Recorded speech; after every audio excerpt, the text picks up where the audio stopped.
அடுத்த ப்ராடக்ட் என்னன்னு பார்த்தீங்கன்னா ஆல்ரெடி ஸ்க்ரீன் வாங்கியிருந்தோம்ல காட்டு பார்க்கணும். ஸோ அந்த ஸ்க்ரீனுக்கு மேட்சாக டோர் கர்டைன்ஸ் தான் வாங்கியிருக்கேன். எங்கள் அம்மா ரொம்ப நாளாக பூஜை ரூமில் ஒரு ஸ்க்ரீனை மாட்டுன்னு சொல்லிட்டு இருந்தாங்க. ஸோ அதுக்காக தான் 2 ஸ்க்ரீன் ஆர்டர் போட்டேன். இது ஆக்சுவலாக இது வர்த்துங்க, கண்டிப்பாக நீங்கள் வாங்கி ட்ரை பண்ணி பாருங்கள். 2 கர்டைன் கண்டிப்பாக வர்த்து. ஸோ இது மாட்டுறதுக்கு ஆணி அடிக்க முடியாது. ஸோ அதுக்காக இதுவும் வாங்கியிருக்கேன். இது ஆல்ரெடி ஓப்பன் பண்ண செக் பண்ணுறதுக்காக.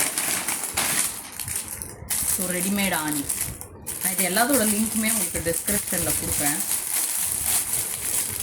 இது வந்து ஆணி மாதிரியே இருக்கும். ஜஸ்ட்டு நீங்கள் ஸ்டிக் பண்ணிவிட்டு நீங்கள் இது பண்ணிக்கலாம். இதை அப்படியே ஏதாவது ஒரு ரோப்பில் இல்லைனா ஒரு இதில் ராட் மாதிரி இதில் மாட்டிக்கலாம். ஸோ இந்த வீடியோ உங்களுக்கு பிடிச்சிருந்ததுன்னா உங்கள் ஃப்ரெண்ட்ஸ் அண்ட் ஃபேமிலிஸ்க்கு ஷேர் பண்ணிட்டு மறக்காம நம்ம சேனலை சப்ஸ்கிரைப் பண்ணுங்கள். தேங்க்யூ ஃபார் வாட்சிங். பாய்.